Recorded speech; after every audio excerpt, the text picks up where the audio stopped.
first murder in human history began not with anger, but with jealousy. A story of brothers, of offerings, of choices, and of consequences that would echo through the ages, shaping humanity's understanding of sin, redemption, and the darkness that can dwell within the human heart. The brothers Cain, the eldest, was a tiller of the ground. Day after day, from sunrise to sunset, he labored in the fields, breaking the soil, planting seeds, and caring for his crops. The earth was unforgiving in those ancient days, demanding patience, sweat, and resilience beyond measure. Every ounce of his strength went into the soil. His hands became calloused and worn, his back bent from endless hours of toil. He expected that his efforts would be seen, respected, and honored. There was pride in his work, a sense that his labor had meaning and value. After all, was he not coaxing life from the earth itself? Beside him, Abel, the younger brother, cared for flocks of sheep. His days were different. He guided the animals to green pastures, protected them from predators, and learned the gentle art of shepherding. Abel spent his time under open skies, watching clouds drift across the heavens, developing a deep connection with the creatures under his care. The two brothers differed in temperament as much as occupation. Cain was serious, focused, driven by a need to prove his worth through achievement. Abel was contemplative, finding joy in simple moments, in the warmth of the sun on his face, in the trust of a lamb that followed at his heels. Both sought to honor the Lord, yet their hearts were different, and their souls bore seeds of distinct destinies. They had grown up together in a world still fresh and new, the first generation born outside the Garden of Eden. Their parents, Adam and Eve, had told them stories of paradise lost, of disobedience and exile, of the price of sin. These stories shaped the brothers' understanding of right and wrong, of the relationship between humanity and the divine, the offering. The day arrived when each would offer his gift to God, a way of showing gratitude for the blessings they had received, for the life they had been given, for the food and prosperity that sustained them. Abel approached his offering with reverence and careful thought. He selected the firstborn of his flock, the finest lambs, fat and perfect, without blemish or defect. These were not the weakest animals he could spare, nor the ones he would miss least. They were the best he had, chosen with care and deliberation. He brought them with a heart full of genuine devotion, understanding that true worship required sacrifice, that giving to God meant giving what cost him something. Cain, meanwhile, presented crops from his harvest. The text does not specify that he brought the first fruits or the finest of his produce. Perhaps his heart was not as fully engaged in the act of worship. Perhaps he saw the offering as an obligation rather than an opportunity for devotion. Perhaps his pride in his own work had created a subtle distance between himself and the humble posture required for true worship. The moment came when God looked upon the offerings. The Lord's favor rested upon Abel and his gift. There was an acceptance, a divine acknowledgement that glowed with approval. Abel felt the warmth of God's pleasure, and his heart swelled with gratitude. But when God looked upon Cain's offering, there was no such acceptance. The crops lay there, unacknowledged, unreceived. A shadow fell across Cain's face. The rejection cut deep, piercing through his pride and his sense of self-worth. It was not merely that his gift was refused. It felt as though he himself was being rejected, as though all his labor, all his sweat and toil meant nothing. Rejection burned within him, stirring feelings he had never known before, resentment, envy, and an unrelenting frustration. Why had Abel's offering been accepted while his was not? What made his brother more worthy? The questions churned in his mind, each one feeding the fire of jealousy that had begun to kindle in his heart. The warning God, in his infinite wisdom and compassion, noticed Cain's turmoil. The Lord saw the darkness beginning to take root and spoke gently, offering both guidance and warning. "Why are you angry?" God asked. Why has your face fallen? The questions were not accusations, but invitations for self-reflection. God was giving Cain a chance to examine his own heart, to see the jealousy growing there, to recognize the danger before it consumed him. If you do what is right, will you not be accepted? But if you do not do well, sin is crouching at the door.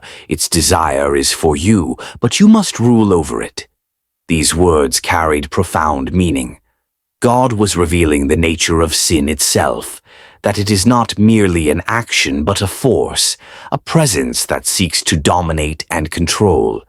Sin was portrayed as a predator, crouching like a wild beast at the threshold, waiting for the opportunity to pounce. It had desire, intention, hunger. But God also offered hope. Cain had the power to rule over it. He could master his emotions, control his jealousy, and choose a different path. Cain stood at a crossroads. Inside him, a storm brewed. He heard God's words clearly, yet the fire of jealousy refused to be quenched. The warning echoed in his mind, but so did the burning sense of injustice, the feeling that he had been wronged. This was the crucial moment, the pivot point where everything hung in the balance. Cain could have humbled himself, could have asked God why his offering was not accepted, could have celebrated his brother's success and worked to improve his own approach to worship. He could have mastered what threatened to master him, but instead he let the darkness grow. The descent day after day, Cain watched Abel. Every success Abel achieved became a fresh wound to Cain's pride. Every moment of favor felt like a personal attack. The world began to change in Cain's eyes, colors dimming, joy fading, until all he could see was the gulf between his brother's acceptance and his own rejection. The jealousy grew like a creeping vine, wrapping itself around his thoughts, strangling his ability to see clearly. It twisted his memories, poisoning even the good times they had shared as brothers. It distorted his perception, making him unable to see Abel as anything other than a rival, a reminder of his own inadequacy. At night, Cain lay awake, his mind churning with dark thoughts. Why should Abel have what he did not? What made his brother so special? The questions evolved into something more sinister. What if Abel were not there? What if the competition ended? The thoughts horrified him at first. He pushed them away, tried to focus on his work, attempted to distract himself with the endless tasks of farming. But the thoughts returned, patient and persistent, waiting at the edge of consciousness. Slowly, almost imperceptibly, Cain began to entertain the dark ideas that whispered in his mind. What had been unthinkable became thinkable. What had been impossible began to seem inevitable. The predator found its way inside, making itself at home in the chambers of his heart. The field. Finally, Cain made his decision. The words came out calmly, betraying nothing of the turmoil within. "Let us go out to the field." Abel looked up, perhaps surprised by the invitation, perhaps pleased that his brother seemed to be reaching out after weeks of coldness and distance. He agreed immediately, hoping that this might be a moment of reconciliation. They walked together across familiar ground, past the places where they had played as children. Abel followed, trusting, unsuspecting, unaware of the storm within his brother's heart. In his innocence, he could not imagine that his own brother could wish him harm. The sky stretched endlessly above them, vast and blue. The wind whispered through the grass, carrying the scent of earth and growing things. Birds sang their morning songs, celebrating the gift of life with voices that had never known sorrow.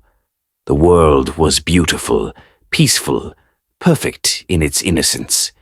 But beneath the calm surface, tension crackled like lightning about to strike. Every step Cain took brought him closer to a choice he could never undo. His heart pounded in his chest, his hands trembled. Part of him screamed to stop, to turn back, to choose differently. But the jealousy had grown too strong, the darkness too consuming. They reached the center of the field, far from any witnesses, isolated in the vastness of creation. Abel turned to his brother, perhaps to speak, perhaps to ask what Cain wanted to discuss. Maybe he saw something in Cain's eyes that frightened him in those final moments. Or maybe death came too quickly for fear or understanding. The act. In the quiet of the field, away from the eyes of others, Cain acted. A heart overcome by darkness, and Abel fell. Innocent and pure, Abel died at the hands of the one who should have loved him most. The brother who should have protected him became his destroyer. The companion of his childhood became the author of his death. The earth itself seemed to shiver. This was new in creation: violence, murder, the ending of a human life by human hands. The ground that had drunk rain and dew now drank blood for the first time. The soil that had produced life now received death. Silence hung heavy over the field. The birds stopped singing. The wind ceased its whisper. The world held its breath, shocked by this new reality. Cain stared at his brother's lifeless form, at the still body that would never move again, at the eyes that would never open. His hands trembled uncontrollably, his mind spinning, unable to process what he had done. Fear crashed over him in waves. Guilt pressed down on his chest, making it hard to breathe. Horror collided with realization. He had acted in jealousy, in a moment of darkness, but now the full weight of his actions pressed upon him with crushing force. What had he done? He looked at his hands, perhaps stained with his brother's blood, and could not recognize them as his own. How had they committed such an act? The silence stretched on. Cain stood frozen, unable to move forward or backward, trapped in the moment of his greatest sin. But death, once introduced into the world, could not be undone by human hands. The judgment. Then God's voice called out, breaking the terrible silence. "Where is your brother Abel?" The question echoed across the field, simple and direct, yet carrying the weight of divine knowledge. God knew where Abel was. God knew what Cain had done. The question was not for God's information, but for Cain's confession, another opportunity for honesty, for repentance, for facing the truth. But Cain, terrified and desperate, chose deception. "I do not know," he answered, his voice shaking. "Am I my brother's keeper?" The words were defensive, almost defiant, attempting to shift responsibility away from himself. But they revealed the truth he sought to hide. God saw all. The blood of Abel cried out from the ground, a voice that could not be silenced, a testimony that could not be denied. God spoke again, and his voice carried both justice and sorrow. "What have you done? The voice of your brother's blood cries to me from the ground." There was pain in those words, a divine grief at the corruption of creation, at the choice of sin over righteousness, at the violence that had shattered the peace of the world. "Now you are cursed from the ground, which has opened its mouth to receive your brother's blood from your hand. When you work the soil, it will no longer yield its strength to you. You will be a restless wanderer on the earth." The curse was fitting and terrible.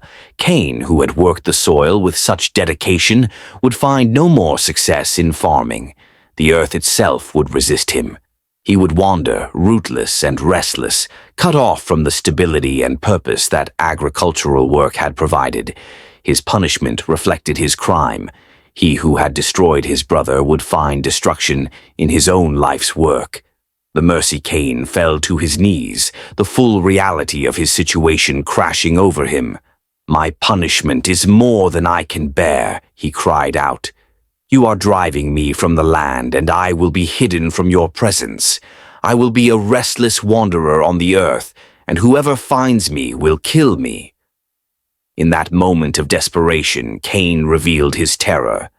Banished from God's presence, cut off from family, wandering without protection, he feared that others would do to him what he had done to Abel. Violence would breed violence. But even in judgment, God showed mercy. Not so. God replied. "Anyone who kills Cain will suffer vengeance 7 times over." Then the Lord placed a mark on Cain. The nature of this mark is not specified, whether visible or invisible, physical or spiritual. But its purpose was clear: protection. It was not merely a symbol of shame or a badge of dishonor. It was, remarkably, a sign of God's mercy, a reminder that even in judgment, compassion endures. The mark protected Cain from those who might seek revenge, ensuring that the cycle of violence would not continue endlessly. It showed that punishment and mercy are not opposites, but can coexist in divine justice. It demonstrated that God values human life, even the life of a murderer, and that vengeance belongs to the Lord, not to human hands. The exile. And so Cain went out from the presence of the Lord. He left behind everything familiar: his home, his work, his parents, the ground he had tilled for so many years. He became a wanderer, exactly as God had declared, moving through a changed world, carrying the weight of envy, anger, and regret. Every step took him further from the life he had known. Every day brought new landscapes, but no peace, new horizons, but no hope of rest. The mark on him served as constant reminder of what he had done, of the brother he had killed, of the choice he had made at the crossroads. Cain eventually settled in the land of Nod, east of Eden. There he built a city, had children, and established a lineage. Life continued, but it was a life lived in exile, separated from God's immediate presence, marked forever by the consequences of his choices. The legacy. This ancient story is not merely historical record. It is a mirror held up to every generation, reflecting struggles we all face with jealousy, anger, and the capacity for both good and evil that exists within the human heart. The anatomy of sin. Notice how sin progressed in Cain. First, disappointment at his offering's rejection. Then jealousy toward his brother. Then rumination and rehearsal of grievances. Then isolation and avoidance. Finally, premeditated violence. This is the pattern sin still follows. It begins quietly, as a small seed in the heart, barely noticeable at first, but it grows if left unattended, feeding on our thoughts and emotions, gaining strength until it becomes powerful enough to control our actions. The divine warning. God's question to Cain, "Why are you angry? Why has your face fallen?" reveals something crucial about how God engages with human struggle. He doesn't simply punish the thought or the temptation. He intervenes before the act, offering wisdom, warning, and the power to choose differently. This is both warning and empowerment, an acknowledgement that we face real spiritual danger, but also that we possess the God-given capacity to master it. The question of responsibility. Am I my brother's keeper? Cain's rhetorical question was meant to deflect blame, but it inadvertently posed one of the most important questions in human ethics. The answer, embedded in the entire narrative, is an unequivocal yes. We are responsible for one another. We are called to protect, support, and celebrate one another rather than competing and destroying. The modern world offers endless opportunities to ask this question anew. Are we our neighbor's keeper? Are we our colleague's keeper? Are we our enemy's keeper? The intersection of justice and mercy. Perhaps the most striking element of the story is how God's judgment and mercy intertwine. Cain receives a curse, separation from the ground, from place, from peace. Yet he also receives protection through the mark, ensuring that violence doesn't spiral endlessly. This reveals a God who takes sin seriously enough to pronounce judgment, yet cares enough about even the guilty to prevent further bloodshed. Justice without mercy becomes cruelty. Mercy without justice becomes negligence. God offers both. The blood that speaks. Abel's blood cries out from the ground, a haunting image that appears throughout Scripture. Innocent blood has a voice that cannot be silenced by earth or time. It testifies to the value of human life, to the gravity of violence, to the accountability that follows injustice. In a world where violence is often hidden, rationalized, or forgotten, this story insists that the innocent dead are never truly silent. Their lives matter. Their deaths demand recognition, the mark and the exile. Cain's wandering represents the restlessness that comes when we separate ourselves from God through sin. No city he builds, no achievement he accomplishes, no generation he fathers can erase the fundamental displacement of his soul. Yet even in exile he lives. Even marked by sin, he is protected. This paradox captures the human condition. We are separated from God by our choices, yet we are never beyond the reach of divine concern. A word for today: consider the jealousies you harbor. Perhaps you watch a colleague receive recognition you believe you deserved. Perhaps a sibling seems to receive more of your parents' approval. Perhaps a friend's success highlights your perceived failures. These feelings are human, but they are also dangerous. The story asks, what will you do with that jealousy? Will you let it fester and grow, transforming first your thoughts, then your attitudes, finally your actions? Or will you master it, examining it honestly, bringing it into the light, refusing to let it metastasize into something destructive? Consider, too, how you respond to divine correction. When God questioned Cain, he was offering an exit ramp from the highway to destruction. Cain could have taken it. He could have confessed his jealousy, sought understanding, asked for help in mastering his emotions. Instead, he nursed his grievance and plotted murder. How do you respond when confronted with your own darkness? Do you receive correction as gift or reject it as offense? Finally, consider your answer to Cain's question. Are you your brother's keeper? In a world that prizes individual achievement and personal success, this ancient story insists on an ethic of mutual responsibility. You are called to celebrate others' successes rather than envying them, to support your siblings, literal and figurative, rather than competing with them, to choose generosity over bitterness. Conclusion. The field where Abel died remains empty in our imaginations. A stark reminder of the cost of sin, but it also stands as a call to action, urging us to fill our own fields with love, mercy, and justice, to cultivate relationships of peace rather than sowing seeds of jealousy and violence. Abel's blood still speaks, not just of tragedy, but of the preciousness of human life, of the bonds that should unite us, of the responsibility we have toward one another. Cain's mark still testifies, not just to judgment, but to the mercy that pursues us even in our guilt, to the God who values human life so highly that even the first murderer received divine protection.